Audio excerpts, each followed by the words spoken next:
കൂടുതൽ വാർത്തകളും വീഡിയോകളും കാണാൻ ഈ ചാനൽ സബ്സ്ക്രൈബ് ചെയ്യുക. കൂടെ ബെൽ ബട്ടൺ അമർത്തുക. നമസ്കാരം.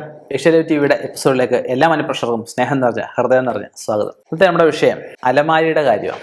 അലമാരിയുടെ വിഷയം നേരത്തെ ഞാൻ പറഞ്ഞിട്ടുണ്ട്.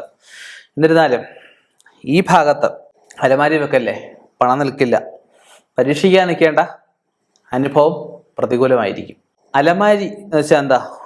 വസ്ത്രങ്ങൾ അലമാരി വെക്കാറുണ്ട്, ആധാരങ്ങൾ, പ്രധാനപ്പെട്ട കാര്യങ്ങളൊക്കെ വെക്കാറുണ്ട്. സാമ്പത്തികം, ധാന്യം വെക്കാറില്ല, ധനം വെക്കാറുണ്ട്. പിന്നെ ആഭരണങ്ങൾ, അങ്ങനെയുള്ള എല്ലാ കാര്യങ്ങളും, വിലപിടിപ്പുള്ളതെല്ലാം നമ്മൾ അലമാരി വെക്കാറുണ്ട് അല്ലേ. അപ്പം ഈ അലമാരി നമുക്ക് ഈ സ്ഥാനങ്ങളിൽ വെക്കാൻ പാടില്ല. ഏതൊക്കെ സ്ഥാനമാണ് ഒന്ന് നോക്കാം. നമ്മുടെ കതവിൻ്റെ പുറകിൽ അലമാരി വെക്കാൻ പാടില്ല, ഒന്നാമത്തെ സ്ഥാനം. രണ്ടാമത് ചെയ്യുന്നത് ബാത്റൂമിൻ്റെ നേരെ അലമാരി വെക്കാൻ പാടില്ല. കിഴക്ക് തെക്കേ ദിക്കില് അഗ്നികോണാണ്, ഈ ഭാഗത്ത് അലമാരി വെക്കാൻ പാടില്ല. കന്നിമൂല ഭാഗം, തെക്ക് പടിഞ്ഞാറേ മൂല, ഈ ഭാഗത്ത് അലമാരി വെക്കാൻ പാടില്ല. പിന്നെ വെക്കാൻ പാടില്ലാത്തൊരു ദിക്കാണ് രണ്ടാമത്തെ നിലയിൽ തെക്കോട്ട് ദർശനമായിട്ട്.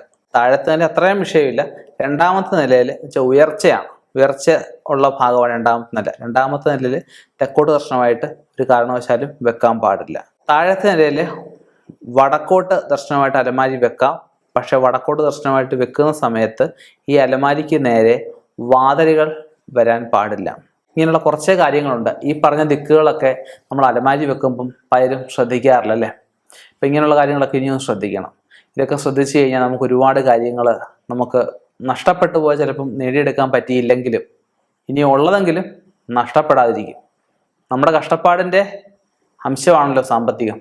എന്തായാലും വസ്തുക്കളായിരിക്കോട്ടെ, ധാന്യമായിക്കോട്ടെ, അല്ലെ സമ്പത്തായിക്കോട്ടെ, എന്തും ആയിക്കോട്ടെ, നമ്മുടെ കഷ്ടപ്പാട്, നമ്മുടെ വിയർപ്പിൻ്റെ വിലയാണ്.